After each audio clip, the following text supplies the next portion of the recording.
Hey, hi, hello, welcome to Lost in Prose, where we talk about all things bookish. And in today's video, we will be going back to the sweeter times through the pages of books. So let's begin. If you are an avid Lost in Prose follower, you must have realized by now that something that I really love to read with classics and intense thrillers and everything fiction is also children's books. Now, I don't understand why people don't read more of children's books as adults, but I think it takes me back to the simpler times in life when everything was, well, pretty good actually. So, yeah, that is one of the many reasons that I love reading children's books. Last year, also, I read a lot of children's books, which I thoroughly enjoyed. And I feel that everybody should kind of read children's books, not only for themselves, but maybe also try to inculcate that habit within the other children that they see around them. Like my younger sibling and I, we both enjoy reading so much. No one in my family is much of a reader, but I made him a reader as well. So I'm kind of very proud of doing that. So I really think that reading makes an impact.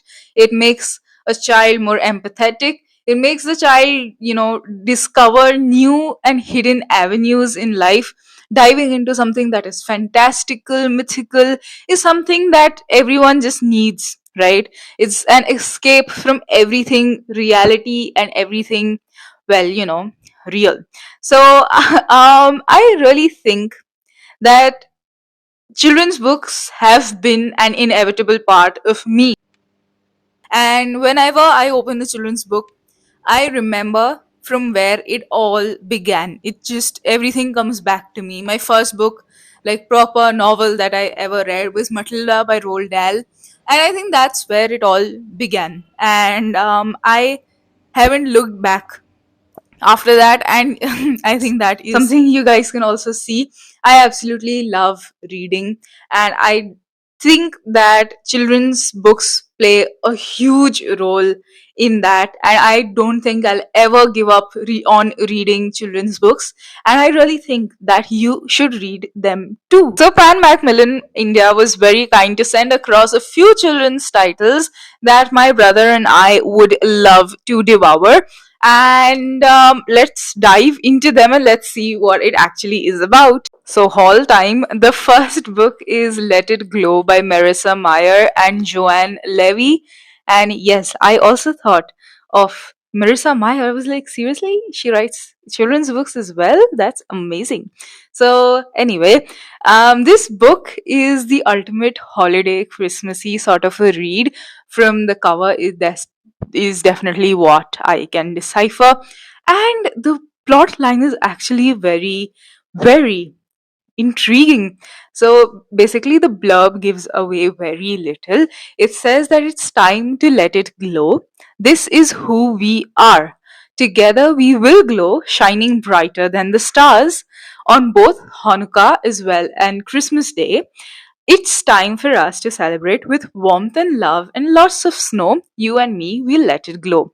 So basically, it's about swapping homes for the holidays. But you must be wondering, why are we swapping homes at all? To elaborate upon that, actually, this book is about two identical twins who have been adopted by different parents at, well, their very young age, and they turn up at the pageant tryouts, and they kind of meet each other and are shocked that they are seeing double, and they did not even know that they had siblings, and let alone that person being an identical twin.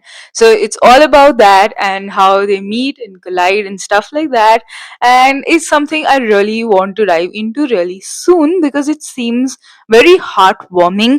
And it also speaks about, that is literally the dedication, it speaks about opening up your hearts in order to adopt children.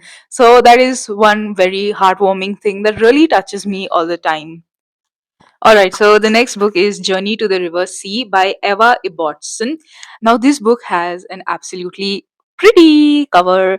I mean, look at how it shines, and I think that is literally the best part. This is the 20th anniversary edition of the book. Now, I didn't know that this book really, you know, existed honestly, and that too, this is a 20th anniversary edition. I think this is fit to be a classic, then maybe, because it has an amazing plot. It is definitely a best selling masterpiece as it is written here. So basically, the plot is about Maya, who is an orphan who can't wait to reach her distant relatives who live miles up in the Amazon. She is really excited to meet her distant cousins, but when she reaches there, she is fed up by their behavior because they aren't ready to dive into the great outdoors in the Amazon. Now, that kind of bugs her, and she really wants to discover the world around her, and she isn't afraid of whatever lurks in the jungle. And she steps out on her own, and she meets another person, that is a boy, and who is mysterious, and he lives alone on the wild river shores. And well, that's when they both meet, and that's where the main adventure begins. So this is again feeling like a found family sort of trope, something that I really would love reading again, something that could be very heartwarming. I absolutely love the cover. I'm still not over how pretty this embossing on the cover is. So well, yeah, let's move on to the next one. Alright, so the next book is the most boring book ever, by words by Brandon Sanderson, and the pictures are by Kazu Kibuishi. Now, this book is boring, maybe. I don't know. I haven't read it yet, but I know I will read it very soon. And it's basically about a boy who sits in a chair, and he is bored, and you will be bored as well. So that's all I know about it. Apart from that, I know that the book has absolutely amazing illustrations, and I have checked out the illustrations, and I think you really should check it out as well. Really, I mean, as soon as I read the title of the book, I knew I would laugh, and I did. It's so silly, and I think that the entire book is something that is definitely going to be, you know, twinged with that tones of silliness, and I really want to do that. So yeah, I can't wait to share with you all that the book actually has, because there's very little that is given behind, and I think it's something to do with letting your imagination run wild and that sort of thing. But yes, it's the most boring book ever. Right, so last but not least is The Land of Lost Things by Andy Griffiths. Now, I think this is the book that I am most excited about because of its amazing illustrations that I've just checked out, and you really should check them out as well.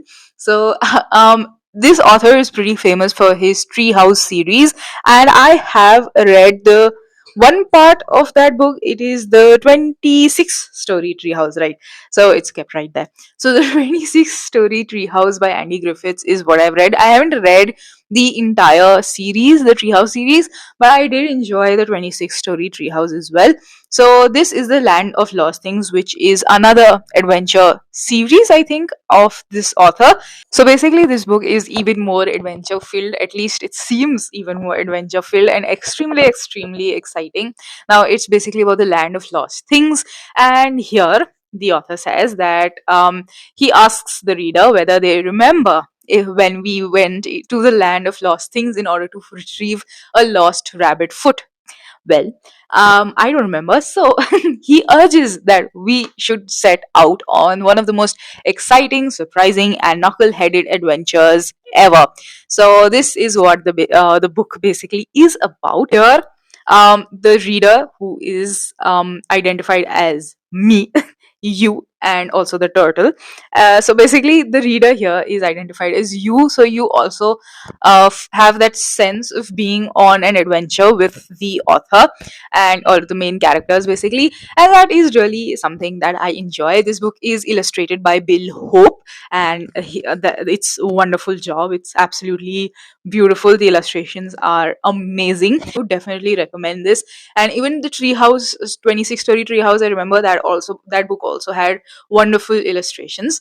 So yeah, you may want to check this out as well. All right, so that was all the books that I had with me today. So Macmillan India was very kind enough to send these titles across, and I think I will literally devour them in the upcoming month or two. And you will keep hearing from me in the this in my wrap ups, basically reading wrap ups. And if you don't check out my reading wrap ups, you really should, because that is when I briefly review all the books that I read in the month of whatever.